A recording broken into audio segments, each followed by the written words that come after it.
Have you ever caught yourself imagining conversations that never actually happened? Maybe you're in the shower, lying in bed, or staring out the window during your commute, and suddenly, you're somewhere else entirely. You're winning an argument from 3 years ago. You're explaining something perfectly to someone who misunderstood you. You're imagining a future where everyone finally sees your worth. And for a moment, it feels real. Then you snap back to reality, and there's this strange feeling, part relief, part disappointment. But here's the truth. You're not just daydreaming. What you're doing is something much deeper. Your brain is constructing entire realities, detailed ones, emotional ones, immersive ones.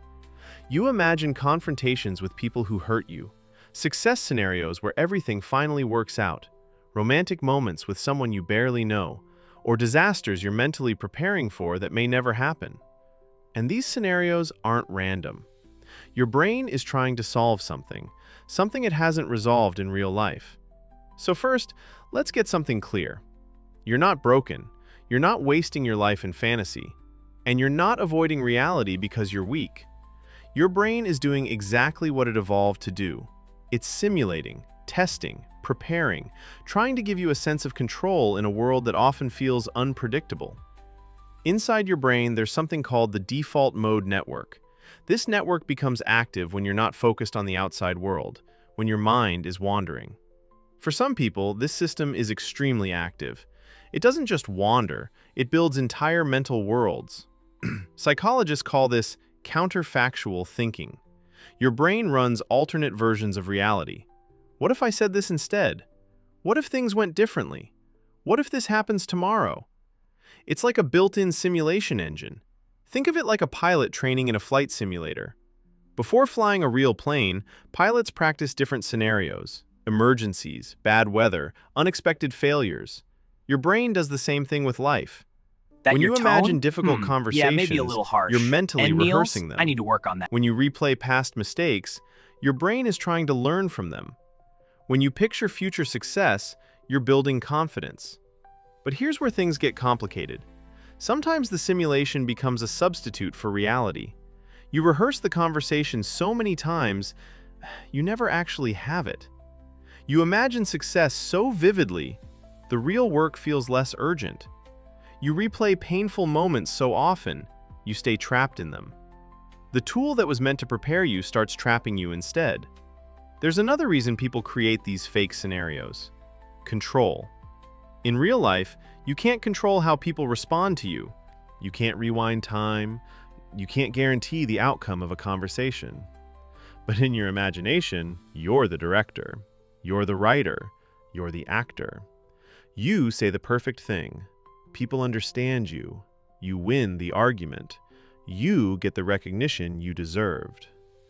And if you've ever felt misunderstood, powerless, or overlooked, those imagined scenarios can feel incredibly satisfying. They give you something reality sometimes doesn't: agency.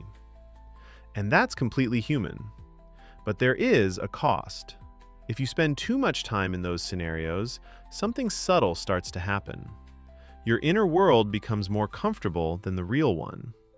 Reality is messy, unpredictable, unscripted, but your imagination is perfectly controlled. And over time, the gap between those two worlds can grow. You might feel angry at someone for something they never actually said. You might feel This is how it disappointed should when have real been, life doesn't but match it's the too late script you now. wrote in your mind.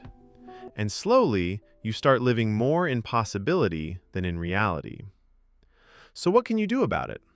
The solution isn't to stop imagining. Your brain won't allow that.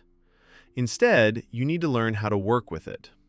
The first step is externalizing the scenario. When you catch yourself stuck in a mental loop, write it down. Just get it out of your head.